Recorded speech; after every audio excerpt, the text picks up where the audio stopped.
ce pâté de campagne c'est une pure merveille. Regarde, regarde. Tu boiras et tu mangeras quand tu auras parlé. 48 heures de diète n'ont jamais tué personne, monsieur le commissaire. De plus, c'est excellent pour la santé. Allons, un bon mouvement parle.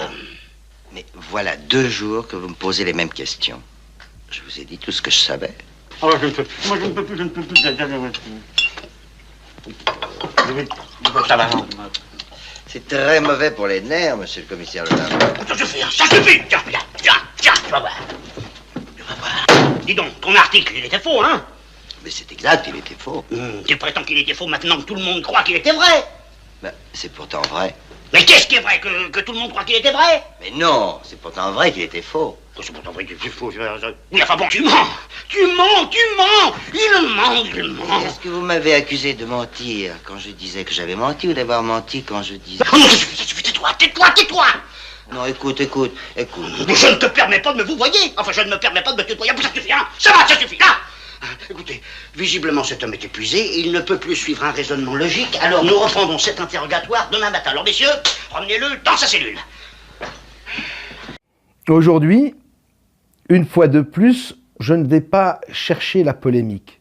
Je ne vais pas condamner tel ou tel. Je vais me contenter de vous montrer l'absurdité de ce que la science nous propose pour vrai. Je vais pointer du doigt les zones de mensonges et d'illusions de ce monde, l'étendue abyssale de l'industrie du faux.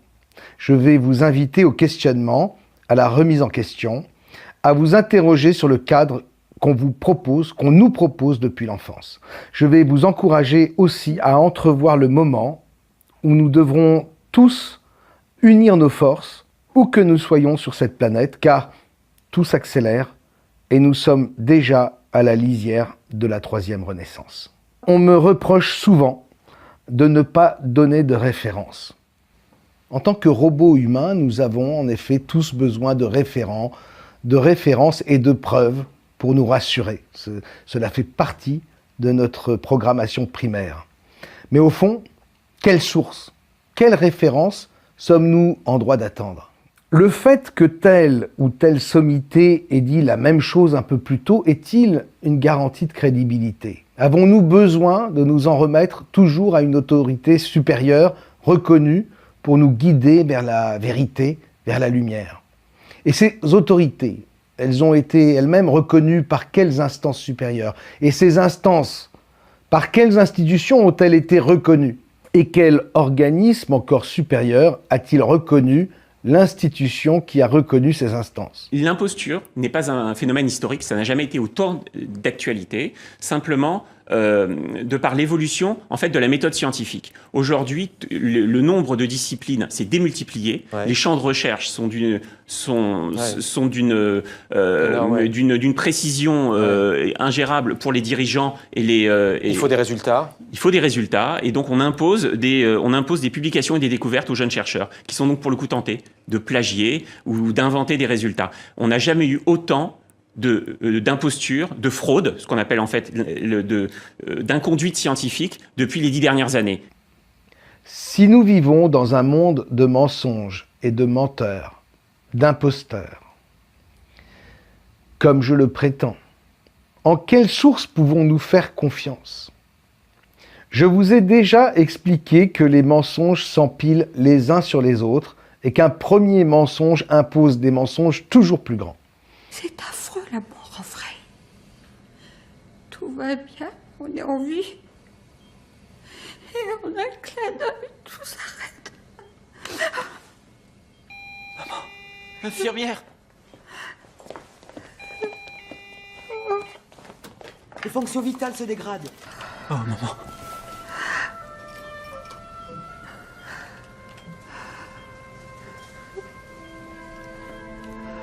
Maman, écoute-moi. Écoute attentivement. Tu as tort. Après la mort, ce n'est pas ce que tu as dit. Ce n'est pas le néant pour l'éternité. Tu vas aller où tu préfères, n'importe où dans le monde. Et tu y reverras tous ceux que tu as aimés et tous ceux qui t'ont aimé. Tu vas retrouver ta jeunesse. Tu vas courir et gambader comme avant et tu danseras. Avant, tu dansais. Il n'y aura plus de douleur.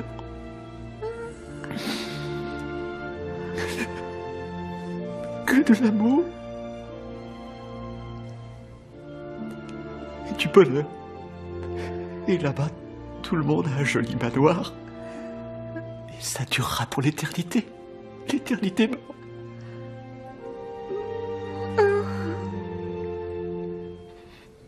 Tu salueras papa pour moi. Dis-lui bien que je l'aime.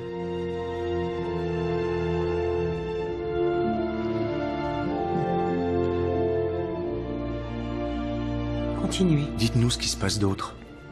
Maman, Je vais revoir ma mère quand je serai morte, c'est génial. Dites-nous en plus, s'il vous plaît.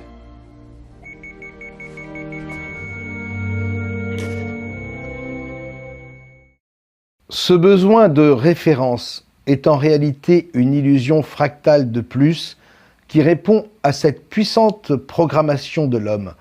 Nous ne nous sentons jamais aussi bien qu'au sein du troupeau dans lequel nous nous reconnaissons et qui nous a reconnus avec un berger qui veille sur nous et qui nous dicte ce qu'il est bon de faire, de dire, de croire et de penser. Moutons dociles ou moutons récalcitrants, nous sommes finalement tous des moutons de Panurge, heureux d'appartenir au troupeau.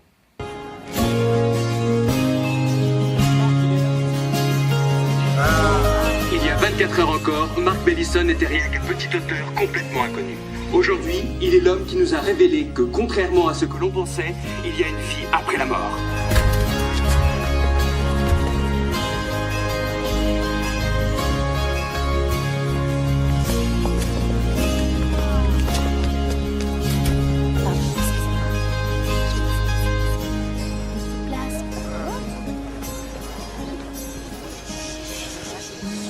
Si vous êtes ici, c'est sans doute parce que vous avez entendu parler de mes propos de l'autre soir, quand j'étais avec ma mère.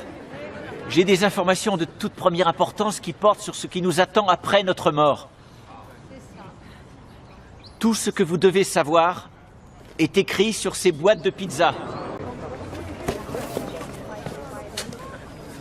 Numéro 1. Il y a une personne dans le ciel qui supervise tout ce qui arrive sur Terre. Un manoir pour tous. La NASA recherche l'homme dans le ciel. Enfin, une raison de faire le bien. L'homme dans le ciel donne encore le sida à des bébés. Tsunami, l'homme dans le ciel tue 40 000 personnes. Quant aux preuves, malheureusement, comme je l'ai expliqué, quelle qu'elle soit, si la motivation est là, s'il y a un mobile, et il y en a toujours un, alors les faussaires se chargeront de les fabriquer. Aujourd'hui, je sème des graines. Certaines prendront, d'autres pas. Je n'impose rien. Je navigue d'une question à l'autre avec mes petits cailloux, et c'est vous qui êtes la référence, la source. C'est vous qui vous posez des questions, qui trouverez vos propres références au gré de vos recherches, et vous penserez alors à mes cailloux, et ils prendront alors tout leur sens. C'est ainsi que doit se faire le chemin, la quête. Nous sommes des petites unités de programme. À nous de réécrire le programme global tous ensemble. Je n'ai pas toute la connaissance, je n'ai pas la vocation de vous servir la vérité toute cuite. Je revendique le droit à l'erreur. Je ne suis pas en opposition et je ne cherche pas à diviser ni à mettre en opposition les uns et les autres. Je suis en résistance contre un système qui nous soumet, qui nous rend malades, qui nous rend bêtes et nous déshumanise. Dans un monde qui marche sur la tête, où tout se retrouve à l'envers, où nous regardons les choses à travers le miroir qu'est notre ego, je fais le choix de regarder à l'envers les choses qui paraissent acquises et qui sont tenues pour certaines, car je sais que j'y trouverai plus de vérité que n'en recèle toute la science. Dans cet épisode, nous allons surtout aborder des questions existentielles importantes. Même si ces domaines métaphysiques vous touchent un peu moins, vous y apprendrez pas mal de choses. Et puis, je vous réserve quelques perles dans la foulée, histoire de. Après tout, comme on dit, il n'y a pas de mal à se faire du bien, et quand c'est la NASA qui régale. Alors, eh bien, rentrons dans le vif du sujet. Il est temps pour moi d'essayer de vous transmettre ma façon de voir la Terre, puisque, comme je vous l'ai dit, je pense qu'elle n'est ni plate, ni ronde. Mais avant ça, il faut que je vous raconte une petite histoire. C'est l'histoire de Jacques Bergier, auteur français, né en 1912, très respecté par le camp des moutons récalcitrants, mais aussi par les autres d'ailleurs. Avant la guerre, il est ingénieur chimiste. Il a fait ses études à la Faculté des sciences de Paris et à l'École nationale supérieure de chimie. Licencié S-Sciences, il se consacre à la recherche scientifique, notamment à la chimie nucléaire. L'aventure poétique dans laquelle nous sommes aujourd'hui embarqués, voilà maintenant un vivant qui va vous en parler. Jacques Bergier, spécialiste de physique nucléaire, certificat de service exceptionnel délivré par le président Truman, décoré par la France, décoré par la Russie, membre de l'Académie des sciences de New York, savant, vulgarisateur, poète, expert en réalité, parce que la réalité est fantastique. Jacques Bergier, depuis 5 ou 6 ans que nous travaillons ensemble, je crois, vous n'avez jamais cessé de m'étonner par l'étendue et par la variété de vos connaissances. Vous êtes la plus grosse tête chercheuse que j'ai jamais rencontrée. Et des savants, des philosophes, des journalistes, des vulgarisateurs font appel constamment à l'énorme bibliothèque qu'il y a dans votre crâne. Bref, du lourd le monsieur. La guerre éclate, son destin bascule, Jacques fera le parcours parfait du héros de la Seconde Guerre mondiale, il entre en résistance, on raconte que c'est son réseau à Lyon qui est à l'origine du bombardement de la base d'expérimentation de Pinmude, où les nazis et Werner von Braun testaient les fameuses fusées V2. Il sera arrêté par les Allemands, torturé à de nombreuses reprises et déporté en Allemagne jusqu'à la fin de la guerre. Après la guerre, agent secret, il aurait dirigé la branche française du Centre interarmé de contre-espionnage allié et il aurait également fait partie des services britanniques de contre-espionnage. Alchimiste à ses heures, Jacques Bergier est un libre penseur, original, et il est plutôt bien informé. Il a ses entrées dans de nombreux cercles. Il avait aussi d'ailleurs un accès direct à Charles de Gaulle et côtoyait les plus hauts sommets de la science de son époque. Il entretient évidemment de très nombreuses amitiés avec des savants et auteurs du monde entier, et parmi eux, eh bien quelqu'un que nous connaissons bien, lié à l'histoire ou, devrais-je dire, au spectacle de la conquête spatiale, un certain Arthur C. Clarke, auteur de 2001, l'Odyssée de l'espace, qu'il rencontre dès 1941. Plat ou rond, une chose est sûre, le monde est petit. Et voici donc ce que nous dit avec une sorte de légèreté toute d'intelligence notre ami Jacques à propos de la planète bleue en 1974 dans son livre « Visa pour une autre Terre ». Je cite « L'on trouvera dans les illustrations de ce livre la reproduction d'une carte du monde datant du XVIe siècle. Elle représente une région connue et tout autour des ténèbres peuplées de monstres. Nous sommes tous tout à fait sûrs que nous sommes beaucoup plus forts que ceux qui ont dressé ces cartes. Nous sommes tout à fait sûrs qu'il n'y a pas sur Terre de continent ou même de grande île inconnue. Nous sommes sûrs que nos beaux globes terrestres représentent notre planète telle qu'elle est. Eh bien, je n'en suis plus tout à fait certain. Je me souviens très bien encore de l'époque, il y a une dizaine d'années, où je me moquais de René Guénon, lorsque celui-ci affirmait que la géographie de la Terre est beaucoup moins bien connue que le dit la science, qu'il y a des régions où l'on peut aller et on peut revenir, mais qui ne sont pas représentables sur la carte.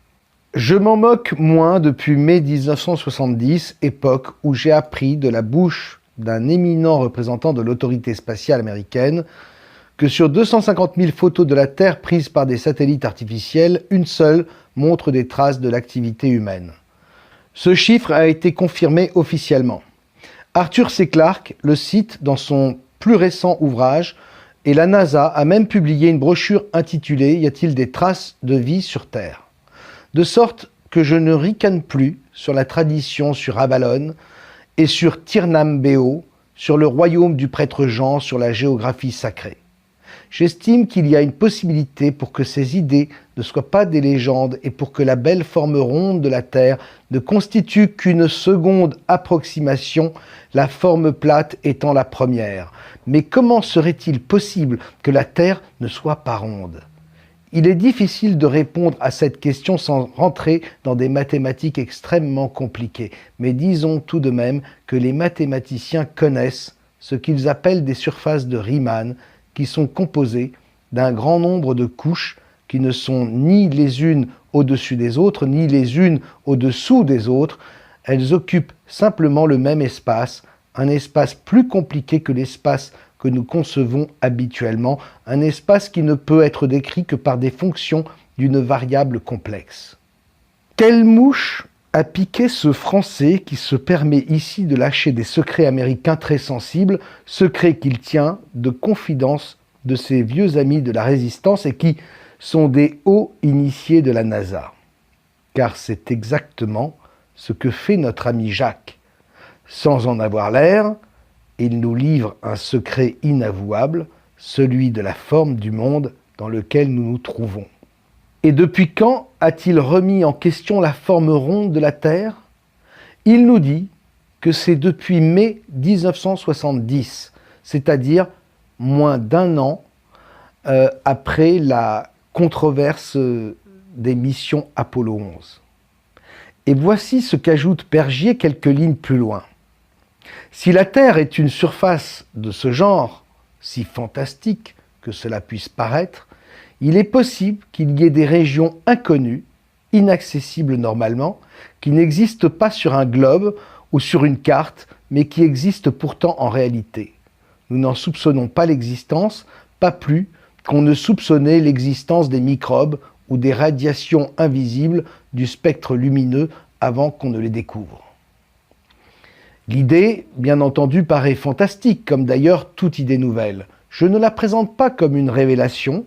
Comme toutes les idées contenues dans ce livre, je la présente comme un jeu de l'esprit, une façon d'aller au-delà des frontières ordinaires de notre imagination et de s'élargir les idées.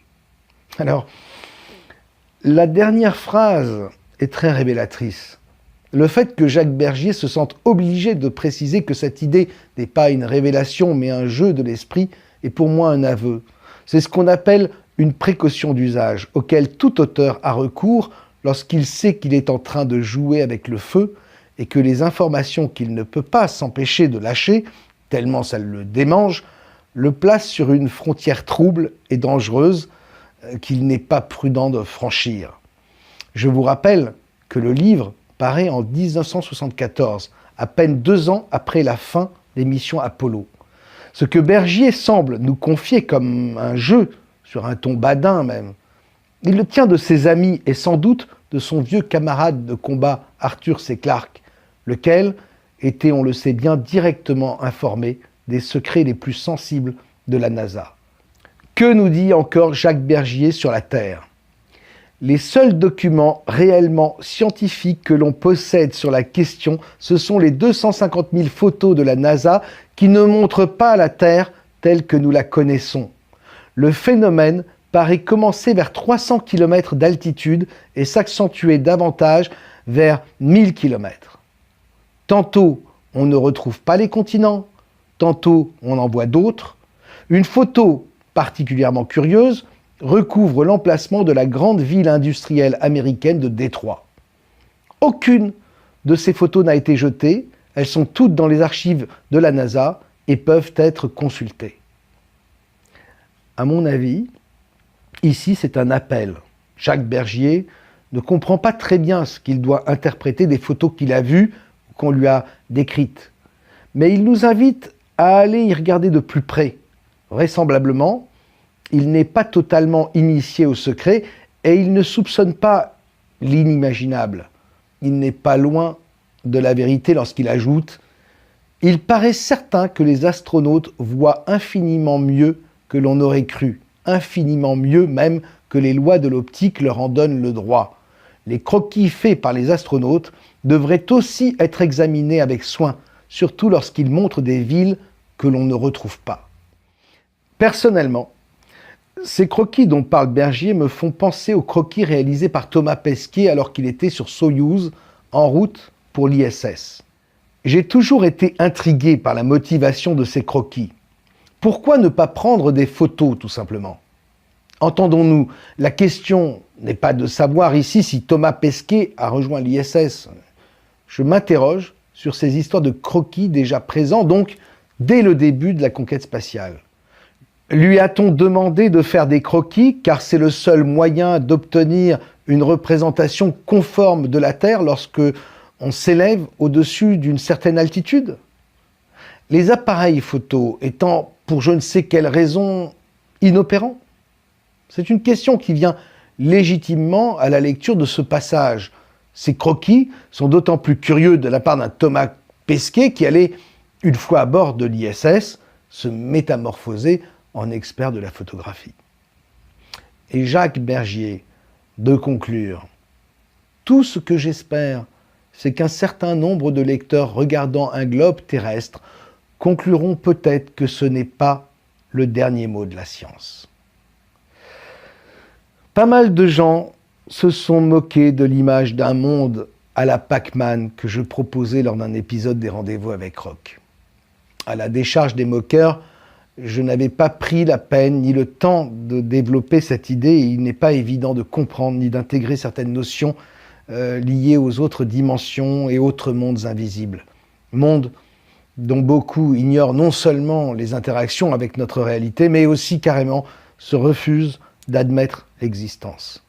Je savais, en affirmant que nous étions dans une réalité 2D et que nous projetions notre réalité 3D à l'intérieur de nous, dans nos consciences, et que via notre ADN, notre cerveau décryptait les informations sous la forme d'hologrammes pour restituer un monde en relief, je savais que j'allais m'exposer à l'incompréhension et à la moquerie.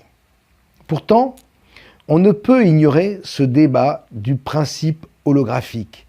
De nombreux travaux scientifiques publiés suggèrent que dans les premiers stades de l'univers, notre monde fut projeté en 3 dimensions à partir d'un hologramme à 2 dimensions. Le professeur Skenderis de l'université de Southampton propose également la même chose. Imaginez, dit-il, que chaque chose que vous voyez, sentez ou entendez en 3 dimensions émane d'un champ plat en 2 dimensions. En fait, la question que se posent encore les scientifiques, c'est comment s'est opérée cette transition entre les 2 univers. Selon moi, la réponse est contenue dans l'ADN. Ceux qui connaissent mon livre savent le rôle majeur que je lui attribue. La théorie de la Terre plate est pertinente dans le sens qu'elle nous oblige à nous poser des questions existentielles qui touchent à l'espace et au temps. Où sommes-nous ? C'est-à-dire, dans quoi sommes-nous ? C'est la question du contenant, car pour qu'il y ait quelque chose, il faut bien que cette chose soit contenue quelque part. Alors si je peux dire que je suis dans ce studio, que ce studio est à Paris, que Paris est en France, etc., au bout du bout, il me faut bien admettre que la question impose une réponse fractale. C'est comme de regarder à l'intérieur de soi, et le résultat fait penser à 2 miroirs qui se font face. Concernant le problème du temps, voici la question. Quelle est l'origine des choses ? Dans ce monde 3D, tel que nous le percevons avec nos 5 sens, il faut bien qu'il y ait une origine, une cause à toute chose, un précédent.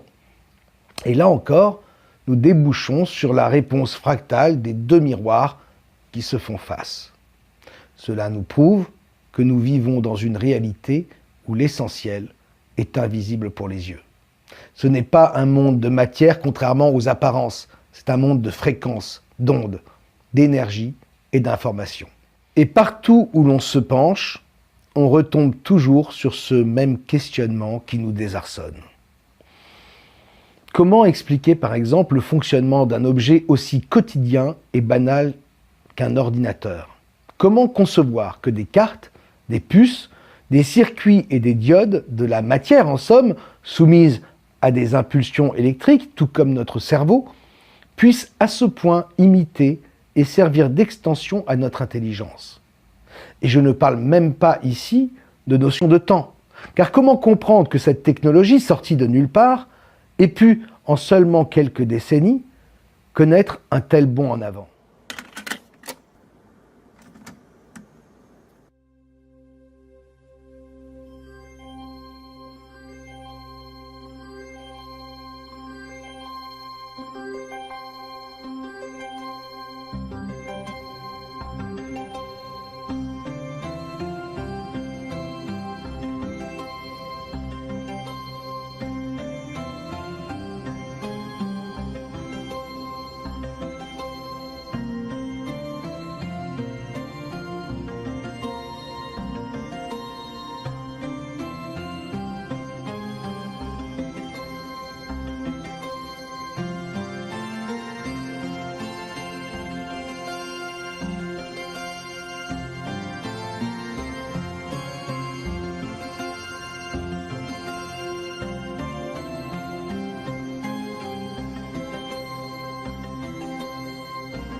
Et puisque j'aborde le sujet de l'invisible, il est intéressant de noter que les médiums et tous ceux qui pratiquent le voyage astral ont toujours vu la Terre ronde depuis l'espace, lorsqu'ils étaient en sortie de corps.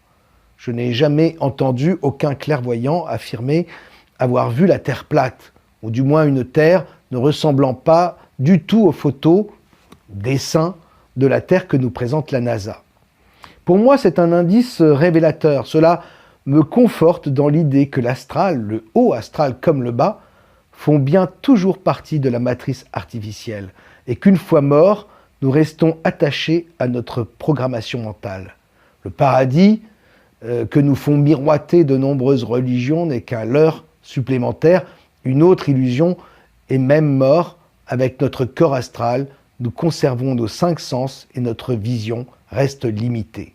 Nous sommes toujours enfermés dans cette matrice 2D, sur une autre fréquence, certes, enfermés tout de même dans un piège dont on ne s'échappe pas si facilement. Bon, oh là là, Roch, là, attends, arrête avec tes digressions, là, tu nous saoules avec ta philosophie de bazar, on veut du concret, nous, du lourd. Ok, oui, mais avant, pour vous expliquer vraiment à quoi ressemble la Terre, souvenez-vous de ce que disait Jacques Bergier. Il est difficile de répondre à cette question sans rentrer dans des mathématiques extrêmement compliquées. Mais disons tout de même que les mathématiciens connaissent ce qu'ils appellent des surfaces de Riemann. Alors, pour vous dire ma façon de concevoir la Terre, je suis obligé de vous parler, moi, des Sims, de Pac-Man. Je suis obligé de vous expliquer en quoi consistent ces surfaces de Riemann. Et puis, il faut que je vous raconte une autre histoire, une histoire de mathématiques, car finalement, tout est mathématique dans ce monde, et je n'invente rien, ils sont très nombreux avant moi à l'avoir remarqué. C'est l'histoire d'un homme hors norme, hors du commun, un homme d'exception, John Forbes Nash. Des mathématiciens ont gagné la guerre. Des mathématiciens ont déchiffré les codes des Japonais et mis au point la bombe. Des mathématiciens comme vous. Le but avoué des soviétiques est le communisme global. En médecine ou en économie, dans la technologie ou dans l'espace, on positionne les lignes de défense. Pour triompher, il nous faut des résultats publiables et applicables. Mais lequel d'entre vous sera le prochain Morse? Le prochain Einstein? Lequel d'entre vous sera un pionnier de la démocratie, de la liberté et de la découverte? Aujourd'hui, nous remettons l'avenir de l'Amérique entre vos mains expertes. Bienvenue à Princeton, messieurs. Né en 1928, Nash va connaître une carrière mathématique fulgurante de tout premier plan au sein des laboratoires les plus prestigieux. MIT, Courant Institute, Princeton. Ses publications dès les années 50 feront sa renommée dans le monde des mathématiciens du XXe siècle. Nash a travaillé dans le domaine de la théorie des jeux, ce qui lui vaudra son prix Nobel d'économie. Mais ce n'est pas ici ce qui nous intéresse. En fait, en 1953, alors qu'il est encore un très jeune et impétueux mathématicien à qui ses collègues veulent rabaisser le caquet, il est mis au défi de résoudre un problème géométrique qui jusque-là a résisté aux assauts des meilleurs, le problème du prolongement isométrique des variétés riemanniennes. Et là où tous les autres vont échouer avant lui, Nash va réussir. Autrement dit, il va comprendre avant tout le monde et schématiser la forme mathématique la plus proche de ce à quoi ressemble la Terre. Seulement, problème. Quelques années plus tard, en 1959, il fait une première crise de schizophrénie paranoïde aiguë. Il déclinera par lettre un poste de professeur à l'université de Chicago en déclarant qu'il s'attendait à bientôt être nommé empereur de l'Antarctique. L'Antarctique, décidément. Le continent le plus mystérieux de la planète. Enfin, en tout cas pour les platistes, c'est le pourtour du disque plat. Et pour l'amiral Byrd, une porte vers d'autres terres inconnues, immenses et aux ressources inépuisables. Je vous renvoie au premier épisode de la saison 1 des Rendez-vous avec Roch.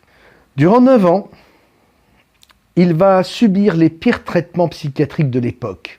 Électrochoc, mais aussi et surtout la terrible thérapie de choc à l'insuline.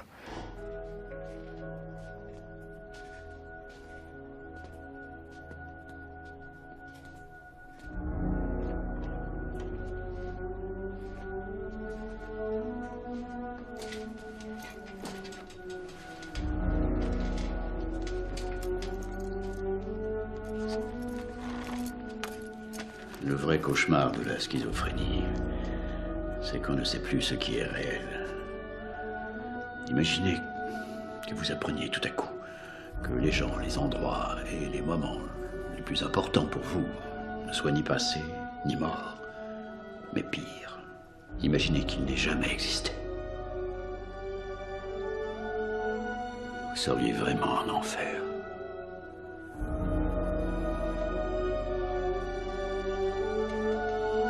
injection de l'insuline. 8h42 matin.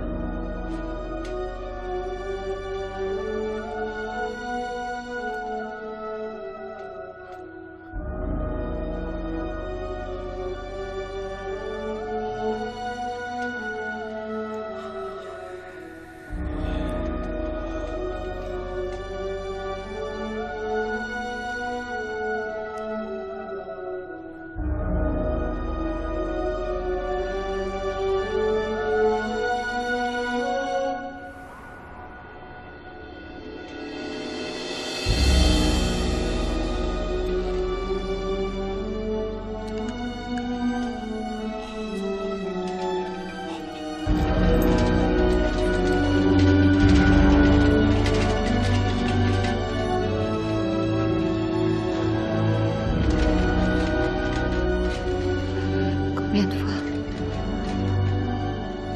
5 fois par semaine, pendant 10 semaines.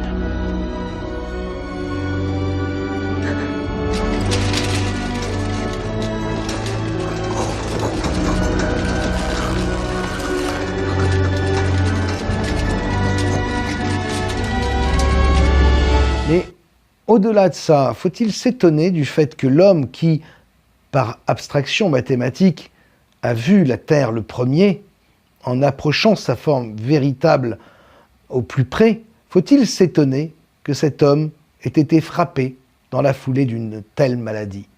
En effet, la sublime connaissance ne reste jamais impunie. Les schizophrènes ne côtoient-ils pas les démons et les dieux?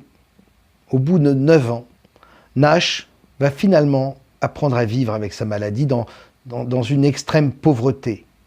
Puis, en 1990, il va connaître une guérison spontanée qui sera définitive dans le milieu de la décennie. Il reçoit son prix Nobel en 1994 pour ses travaux réalisés 40 ans plus tôt.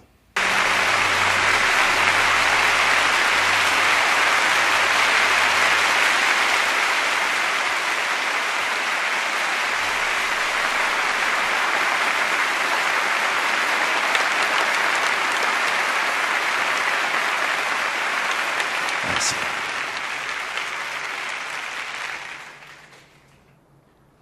J'ai toujours vénéré les nombres.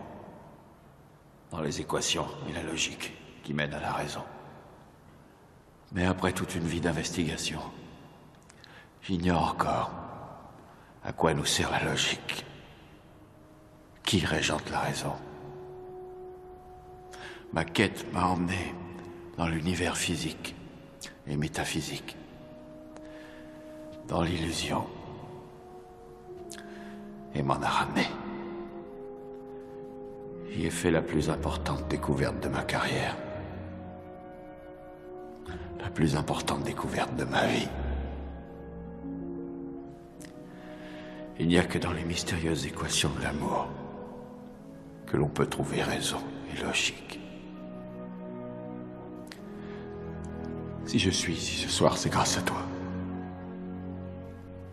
Tu es ma raison d'être.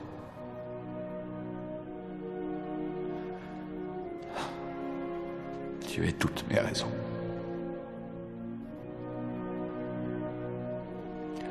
Merci.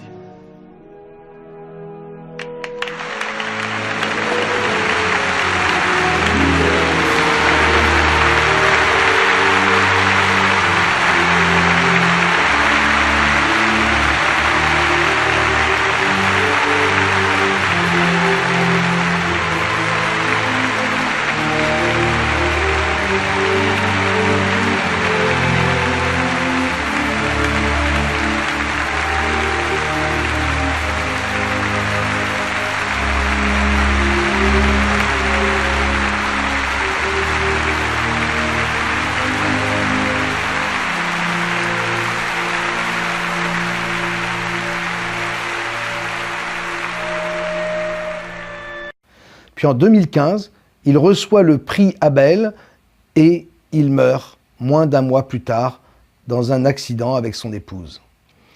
Il y a des destins difficiles et certaines découvertes interdites se payent au prix fort. A-t-il payé pour voir, pour avoir vu ce qu'il ne devait pas voir? Ce que Nash a résolu, il a résolu le problème du tort carré plat, tout simplement. Vous savez, Pac-Man. Enfin, pas tout à fait Pac-Man, mais d'autres personnages de jeux électroniques qui, vous savez, sortent d'un côté de l'écran et réapparaissent de l'autre côté aussitôt. Haut, bas, droite, gauche et vice-versa. Pac-Man, quant à lui, le pauvre ne peut se déplacer qu'à travers deux côtés de l'écran. Il est bloqué en haut et en bas par des barrières infranchissables. Dans le cas du tort carré plat, les personnages peuvent sortir et réapparaître par les quatre côtés. Cette configuration de déplacement des personnages de jeux vidéo n'est pas logique et n'a pas de sens dans notre réalité. Eh bien, Nash a donc réussi à recomposer la forme exacte, la forme réelle et respectant la logique qui emprisonne ces personnages dans les déplacements tels qu'on les voit. C'est comme s'il avait réussi à déformer l'écran plat pour l'introduire dans la troisième dimension de façon à reconstituer concrètement les jonctions nécessaires à la continuité du déplacement d'un être bidimensionnel enfermé dans un tort carré plat. Essayez chez vous pour voir, avec une feuille de papier. Oui, Nash, c'est vraiment du lourd. Donc, vous l'avez compris, cela consiste dans un premier temps et en toute logique à rejoindre le haut de la feuille avec le bas et à coller les deux côtés ensemble. La forme qui se dessine est celle d'une bouée. Sauf que cette transformation en forme de bouée impose un inconvénient majeur. La forme ne respecte pas les dimensions originelles de l'écran carré plat. En conséquence, le personnage qui sortirait par le côté droit ou gauche disparaîtrait un petit moment avant de réapparaître de l'autre côté du fait que l'écran carré ne peut afficher les zones d'allongement des distances que l'on constate sur les côtés. La bouée ne donne donc pas une représentation fidèle du tort carré plat. Elle génère une distorsion, une anomalie systémique que l'on constate avec la disparition plus ou moins longue du personnage lorsqu'il sort de l'écran sur le côté. Un laps de temps s'écoule avant qu'il ne réapparaisse. Comment régler ce problème des distances faussées? Autrement dit, comment représenter un tort carré plat sans déformer les longueurs? Et sachez que cet exemple n'est juste qu'un des aspects du théorème que Nash était au défi de résoudre. Et il va être si brillant qu'il va bouleverser complètement les certitudes que les mathématiciens s'étaient forgées sur le sujet des plongements isométriques. Mikhail Gromov, considéré comme l'un des plus grands géomètres contemporains, dira de Nash « Beaucoup d'entre nous ont la capacité de développer des idées, nous suivons des chemins balisés par les autres, mais presque personne parmi nous ne pourrait produire quelque chose de comparable à ce que Nash a produit. Il a complètement changé la perspective. » Ce que Nash découvre, c'est que les plongements isométriques sont incroyablement nombreux. Si nous ne les voyons pas, si nous passons systématiquement à côté, c'est tout simplement parce que notre intuition est bien trop polissée pour imaginer leur présence.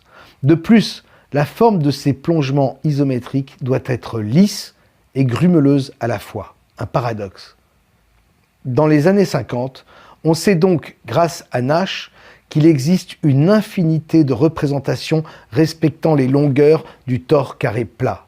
Mais on est incapable d'en dessiner une seule.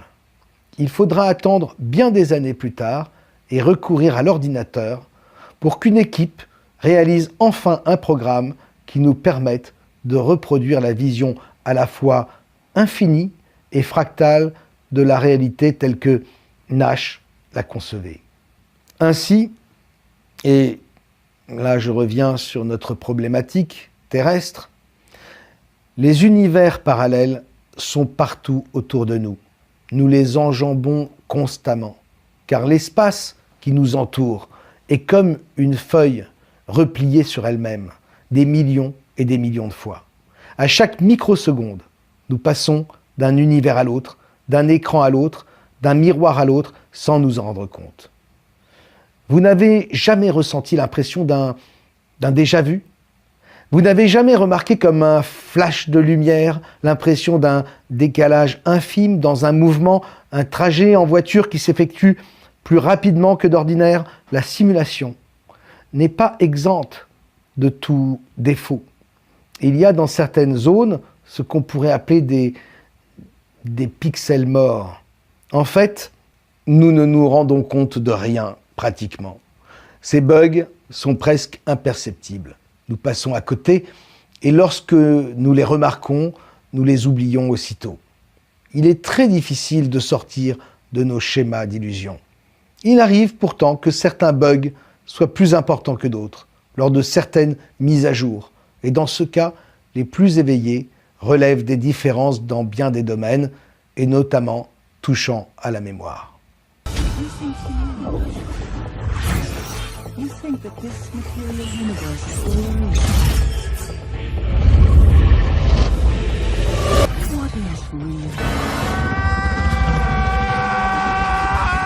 Toujours selon moi, la Terre que nous connaissons serait juste une fractale d'un plus grand ensemble, une onde et des milliards de fréquences qui tourneraient en permanence sur elles-mêmes à la façon d'un tore avec effet de pas de vis.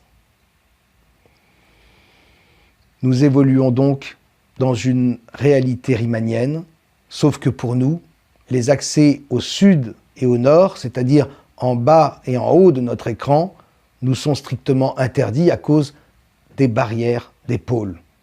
Et c'est d'ailleurs ce qui nous rapproche de la situation de Pac-Man.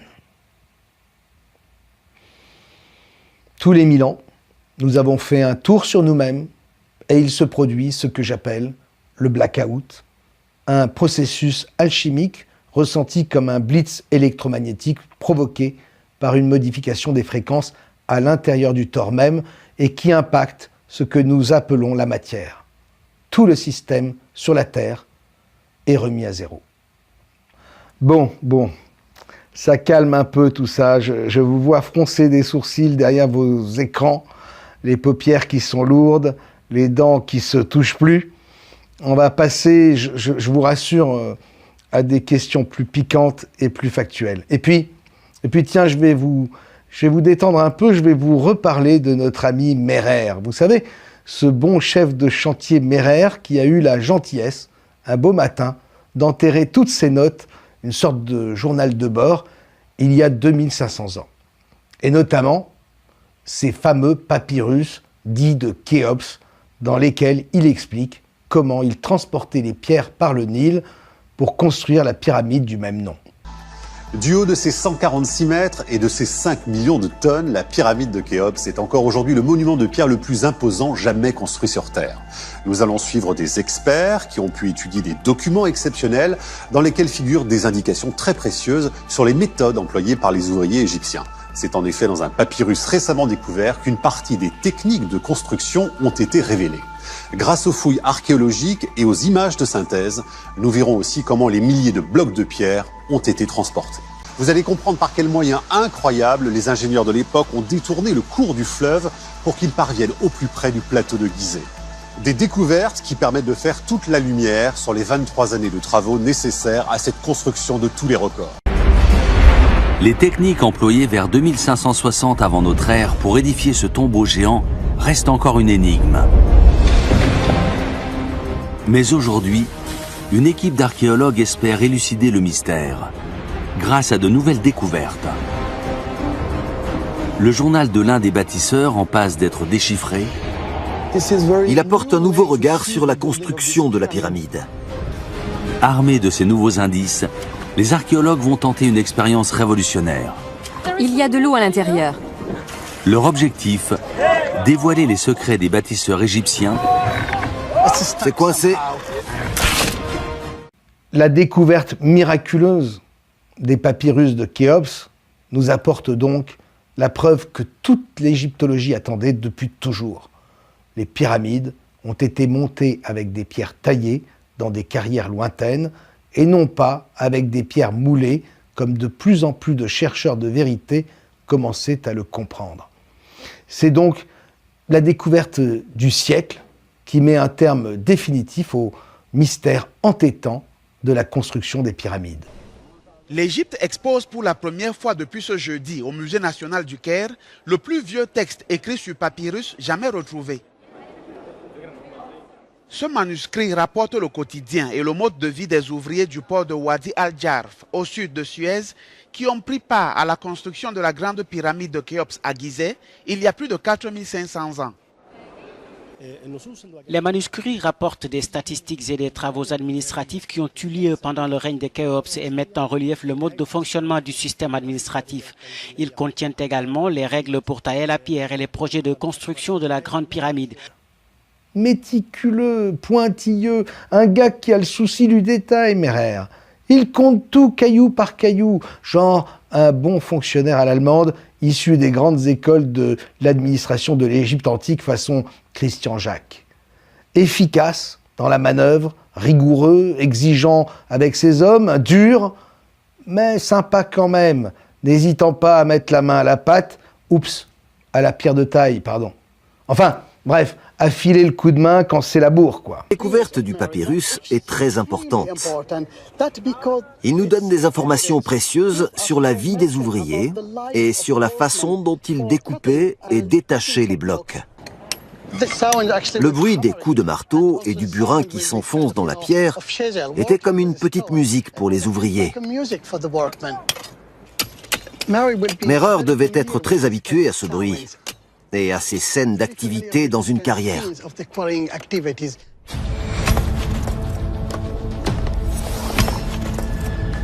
Les Égyptiens de l'Antiquité faisaient ce travail harassant toute l'année, malgré la chaleur extrême. Tout retard dans la livraison des pierres aurait entraîné la suspension du chantier. Vous l'aimez bien aussi, Merer. Tout le monde l'aime bien, de toute façon. Le genre de chef avec qui on a plaisir à aller prendre un pot le samedi soir après une dure semaine de labeur. C'est qu'il faut les charrier tout de même sur le bateau, ces centaines de pierres taillées pesant chacune plusieurs tonnes. C'est pas comme s'il y avait des soucoupes volantes. Ça, c'est au Pérou, là-bas, même les momies sont extraterrestres. C'est trop facile, leur pyramide au Pérou. Mais en Égypte, c'est à peine s'ils connaissaient la roue. Si on en croit les scientifiques, ils en étaient encore au rondin de bois et à l'huile de coude. Bon, passons. Je m'échauffe. Merci, Merer. Merer, il mériterait qu'on retrouve aussi sa momie dans la foulée pour la peine. Bref, les papyrus de Khéops, faut le savoir, sont les plus vieux du monde. Les seuls de cette époque qui ont résisté à l'épreuve du temps. Coup de bol, non, heureusement. Heureusement qu'ils n'écrivaient pas sur des cahiers Clairefontaine. Pas bête, Merer. Bon, soyons sérieux, 2 minutes, ça c'était vraiment juste pour vous réveiller. En tout cas, il y a une chose symptomatique dans toute cette histoire, ce que j'appelle le clin d'œil de la matrice. Le croirez-vous si je vous dis que le découvreur de ces papyrus, un égyptologue français, s'appelle Pierre Tallé, à ne pas confondre avec Pierre Taillé. Mais tout de même, c'est un bon moyen mémotechnique pour ceux qui ont des problèmes avec les noms. Là, les gamins qui se planteraient en histoire au bac, franchement, ils n'auront vraiment pas d'excuses s'ils nous parlent encore de Pierre Moulet. Désolé, dès que je parle de Merer, c'est plus fort que moi. Mais la question qui me vient, moi, c'est comment des papyrus datant soi-disant de 2500 ans, datant donc de la prétendue époque de Khéops, peuvent-ils nous parler de carrières de pierres taillées et de pyramides et du travail sur ce grand chantier, alors que toute personne, un tantinet sérieuse et cultivée, sait bien que Khéops, si seulement il a vraiment existé, n'a de toute façon jamais construit aucune pyramide. Et là, je dois, une nouvelle fois, vous raconter une drôle d'histoire. En 1836, le colonel anglais Howard Wise arrive en Égypte. À la tête d'une équipe d'ingénieurs, il commence ses fouilles à l'intérieur de la grande pyramide, mais il ne trouve rien. À côté, sur le site, les équipes italiennes n'arrêtent pas de faire des découvertes qui soulèvent l'admiration de tous et qui multiplient surtout la générosité des investisseurs. Pour Wise, la pêche est peu fructueuse. Un panier en osier dans une chambre de la reine, vide. Weiss, qui a de l'ambition, qui descend d'une famille prestigieuse, ronge son frein. Il espère vraiment faire une découverte exceptionnelle qui fera entrer son nom dans l'histoire. C'est même pour lui une obsession. Il y croit encore. Il croit vraiment, le colonel Weiss. Et le succès de toutes les autres équipes autour de lui, ça le rend fou. La situation est d'autant plus désespérée que les investisseurs qui financent ses recherches sont sur le point de le lâcher. Il fouille, refouille dans des zones déjà découvertes avant lui, sans jamais rien trouver, notamment dans la première chambre de décharge, au-dessus de la chambre du roi. Cependant, au moment où tout le monde est sur le point de l'abandonner, la chance lui sourit enfin. En partant de cette première cavité, la première chambre de décharge, il va mettre à jour les 4 chambres de décharge situées juste au-dessus de la première. Ces 4 chambres n'ont jamais été ouvertes avant lui. Et là, surprise, sur les parois de ces 4 chambres de décharge, il découvre des graffitis laissés par des ouvriers qui ont forcément travaillé à la construction de la pyramide. Ça paraît pas grand-chose comme ça, mais je vous le signale que la grande pyramide ne contenait jusqu'alors aucune inscription, aucune peinture, aucune fresque. Pas plus d'ailleurs que la première chambre de décharge découverte bien avant Weiss. Cette découverte inattendue de graffiti, présent uniquement dans les 4 chambres découvertes par l'équipe de Weiss, est donc vraiment extraordinaire. Pourtant, Weiss ne parlera pas de ces inscriptions le jour même dans son journal. Il ne les mentionnera que le lendemain, après avoir fait visiter la cavité à des collègues pour qu'ils puissent témoigner de sa découverte. À la suite de quoi, il découvre une seconde chambre de décharge qui contient elle aussi des graffitis, et ainsi de suite jusqu'à la 5e. Dans les premières chambres, les graffitis ne présentent guère d'intérêt. Au mieux, on peut y lire quelques noms de chefs de chantier. Oui, je sais ce que vous pensez, mais non, l'histoire ne dit pas si le nom de Mehrer figure parmi les graffitis. Ce que nous dit l'histoire, en revanche, c'est que dans la 5e chambre, la 4e découverte par Weiss, se trouve enfin le jackpot, des inscriptions au nom du pharaon Khéops. C'est cette découverte qui permettra d'attribuer un nom au constructeur de la Grande Pyramide. Toujours est-il que ces graffitis inscrits grossièrement à la peinture rouge contiennent une faute monumentale. En tout cas, si l'on s'en tient aux copies que réalisera Weiss dans son journal et ses rapports. En fait, on trouve le nom de Khéops écrit sous différentes formes dans cette chambre, mais toujours avec des fautes. C'est un peu dommage. On trouve le KH de Khufu, dénomination grecque de Khéops, parfois avec 2 traits au milieu d'un cercle, d'autres fois avec un point, et une autre avec une espèce de croix ou gribouillis. Mais en tout cas, jamais de la bonne manière, c'est-à-dire avec 3 traits horizontaux dans un cercle. À l'époque de Weiss, seulement 2 livres existaient sur l'écriture hiéroglyphique. Materia Hieroglyphica de Sir John Gardner et Wilkinson, datant de 1823, et Voyage de l'Arabie Pitry par Léon de la Borde. Or, le second livre a dû copier sur le premier puisque les 2 présentent la même faute sur le nom de Khéops. Khéops est écrit avec un point dans le cercle qui correspond à Ra et non à Que. C'est en tout cas sur la base de cette seule découverte des graffitis du colonel Weiss qu'à partir de 1837, la Grande Pyramide allait prendre le nom de pyramide de Khéops. Alors, je ne sais pas pour vous, mais moi, j'ai en tête une toute autre histoire. Weiss a-t-il finalement compris quelque chose en observant ses collègues triomphants et collectionnant découverte sur découverte? A-t-il eu vent de quelques rumeurs sur un habile réseau d'imposteurs trafiquant de fausses antiquités et engrangeant des sommes juteuses? De toute façon, il n'a pas la confiance de ce réseau éventuel et il ne peut donc pas faire appel à eux. Et il ne peut pas non plus rivaliser avec les trésors que les autres équipes n'en finissent plus de sortir de terre. Je ne sais pas. Toujours est-il que, dégoûté par le comportement de ses pairs, lui qui croyait et aimait vraiment l'égyptologie, par dépit, et puisque les autres faisaient bien pire encore, j'imagine qu'il a eu l'idée de réaliser lui-même ses graffitis. Des graffitis, en égyptologie, c'est un peu la découverte du pauvre, d'accord. Mais bon, on fait ce qu'on peut avec les moyens du bord. Alors Weiss a sans doute commencé petit avec des inscriptions insignifiantes dans les premières chambres, histoire de tâter un peu le terrain. Et puis, enhardi par la validation de ses collègues, il a pris confiance. Comme on dit, tant que je gagne, je joue. Et avec une certaine audace, sans doute en se sentant pousser les ailes de la gloire, il a osé franchir le pas avec les fameux cartouches de Khéops, copiant avec application sur les ouvrages qu'il avait sous la main et forcément en dupliquant leurs fautes d'orthographe. Il se peut que Weiss ne soit pour rien dans cette histoire et qu'un des membres de son équipe, lassé de tous ses échecs, ait perpétré ses malversations à son insu.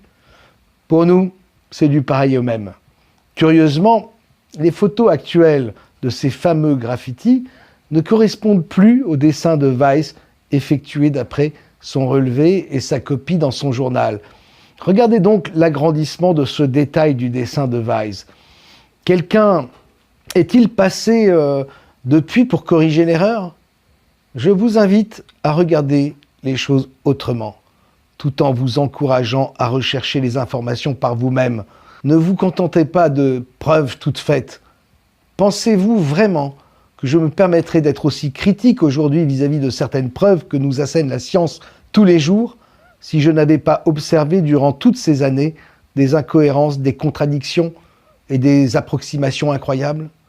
Ne vous contentez pas non plus de ce que je raconte. Ne marchez dans aucun système. Remettez tout en question. Chacun doit trouver ses propres références sur son chemin et devenir son propre référent. C'est ainsi que l'on se construit une pensée adulte, libre et autonome. Ne sombrez pas non plus dans la certitude qui est la sœur de l'intolérance. Restez ouverts et respectez ceux qui ne pensent pas comme vous. Dans ce monde, vous vous trouvez devant quelqu'un qui joue avec un tas de cartes à gratter et qui tombe à chaque fois sur un gain de 10 000 €. Vous avez deux façons de voir les choses. Soit vous avalez tout en vous disant « c'est formidable, qu'est-ce qu'il est fort, qu'est-ce qu'il a de la chance ». Soit vous vous dites qu'il y a un truc et que quelqu'un, pas forcément celui qui gratte, vous prend pour un jambon. Celui qui gratte, s'il n'est pas à l'origine du truc, aura d'ailleurs naturellement tendance à croire en sa chance. Et quand vous aurez opté pour l'un des deux comportements, gardez encore une place pour le doute et dites-vous que vous n'avez pas forcément raison. Revenons à présent à notre ami Mehrer. Cette affaire est la démonstration de ce que je vous ai déjà expliqué sur le mécanisme du mensonge. Un mensonge vient toujours en couvrir un autre. Et les deux réunis, par confirmation réciproque, tendent à se transformer avec le temps en vérité. Et quand les mensonges sont légion et qu'ils perdurent depuis des siècles, aucune personne raisonnable ne viendra plus les discuter. Il faut qu'un fou se lève, quelqu'un dont c'est le rôle, un mouton noir qui accepte à l'avance de prendre des coups et de devenir la risée du troupeau, de déplaire aux moutons dociles et d'exciter aussi la haine des moutons récalcitrants qui s'accrochent à ces pyramides aussi, comme à la prunelle de leurs yeux avides de civilisations fantastiques, de lévitation, d'extraterrestres et de soucoupes volantes, sans réaliser que la pyramide est justement le symbole du pouvoir absolu sur la terre et qu'ils sont programmés pour l'adorer tous. Il faut un fou pour soudain clamer haut et fort que toute la civilisation égyptienne a pris naissance au XVIIIe siècle dans l'imagination des porteurs de la seconde Renaissance. Car le père de ce monde est le père du mensonge. L'enchevêtrement des impostures, des faux, ne fait toujours pas la vérité. même s'il en a tout l'air, même si les découvertes semblent parfaitement s'imbriquer et trouver leur juste place dans le puzzle. Nous devons d'abord comprendre que le puzzle a été monté de toutes pièces. Tout cela n'est qu'un enfumage, des couches de maquillage qui se superposent et qui pourtant finissent inévitablement par se contredire. Olaroc, t'es bien sympa avec tes papyrus, mais les pierres gigantesques, tu ne peux pas dire qu'elles ont été moulées. Que fais-tu de l'obélisque d'Assouan qui est encore logé dans sa carrière? C'est bien la preuve que ces pierres sont taillées. On devine même la méthode utilisée. Ouais, le coup de la pierre abandonnée dans sa carrière, un classique. On retrouve ça aussi sur l'île de Pâques et un peu partout dans le monde. Mettez-vous à la place de ceux qui détiennent le grand secret alchimique de la pierre philosophale, la pierre moulée, le secret du grand architecte, le grand secret des francs-maçons. Vous êtes au XVIIIe siècle, XIXe, et vous vous préparez à régner sur le monde. Votre supériorité sur les peuples, vous la tenez de ce secret. Et ce secret, il faut qu'il en impose. Et pour en imposer, personne ne doit le découvrir. Alors vous allez non seulement supprimer toute trace du mode opératoire, du grand œuvre que vous accomplissez, faire en sorte de n'en laisser aucun témoignage, et vous allez au contraire laisser à la vue de tous des éléments qui entraîneront les chercheurs sur de fausses pistes. C'est exactement ce que font les prestidigitateurs en occupant votre attention ailleurs. C'est exactement ce que font les criminels qui effacent leurs empreintes et déguisent la scène de crime en semant de faux indices pour égarer les enquêteurs sur une voie de garage. Ces pierres titanesques, encore logées dans les crins de leur carrière naturelle, n'ont pas été abandonnées du jour au lendemain par hasard ou à la suite d'une grève illimitée ou d'une crise, ni parce que tout à coup on a jugé qu'elles étaient trop lourdes. Elles sont là pour ça, pour vous détourner de l'évidente vérité. C'est leur absence au contraire qui aurait soulevé votre curiosité et vous aurait conduit tout droit vers l'élucidation du mystère. Ainsi, à la lumière de ce que je viens de vous raconter sur Wise, soit ce sont les papyrus qui mentent, et alors Méraire confine au génie pour avoir su si longtemps à l'avance que notre science moderne attribuerait la pyramide à Khéops par un tour de passe-passe, soit nous devons conclure que ces papyrus sont des faux. Et là, c'est le faussaire qui est un génie pour avoir si bien su tromper les experts. Il est important que je vous dise que la découverte des papyrus de Khéops ne s'est pas faite du premier coup. Elle a été progressive. Les chercheurs ont d'abord trouvé des papyrus vierges, puis quelque temps plus tard, des fragments de papyrus contenant des registres de comptabilité, et enfin, des morceaux de plus en plus importants. En fait, les découvertes se sont accélérées les 15 derniers jours de la mission, et le lot le plus important, celui des papyrus de Khéops, a été mis au jour le 1er avril. Un autre clin d'œil de la matrice. Ce n'est pas tant la date du 1er avril qu'il faut retenir, c'est la chronologie des découvertes. C'est toujours le même schéma. Souvenez-vous des graffitis de Wise.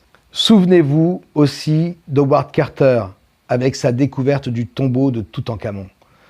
Avec les papyrus de Méraire, les choses se sont passées exactement de la même manière. D'abord, les égyptologues découvrent des papyrus vierges, glissés là par des faussaires, pour voir si ça passe et pour conditionner celui qui découvre.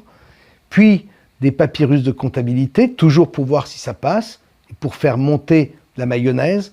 Et enfin, quand tout est passé, cette fois on envoie du lourd, les papyrus de Khéops, qui ont été crédibilisés par les petites découvertes précédentes. Les découvreurs, quant à eux, ont été préparés psychologiquement et ils ne sont plus en mesure de se poser des questions. Ils n'ont plus aucune raison de douter. Leur vigilance et leur prudence ont été lentement mises en sommeil. Tout leur semble logique. C'est un processus de manipulation basique. Souvenez-vous, dans le précédent épisode, je vous parlais de la queue d'un petit dinosaure à plumes de 90 millions d'années découvert dans l'ambre. L'information est passée, la science a validé. Que s'est-il passé alors? Quelques mois plus tard, les mêmes faussaires ayant pris confiance mettaient en circulation cette fois un oisillon du Jurassique complet dans l'ambre. Ça se passe toujours comme ça, et c'est de plus en plus fort à chaque fois.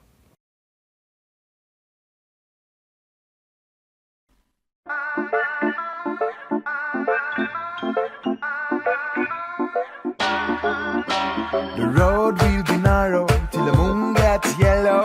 Bag of lines will have no use. Said the people already choose. Sharpen the arrow through and wake up tomorrow. Ready for trouble, we're gonna struggle. Nation never say so. Resistance, everyone I know now. Governmental lie. I see the slop and I say so. Babylon I run down. See the stone is rolling and rolling.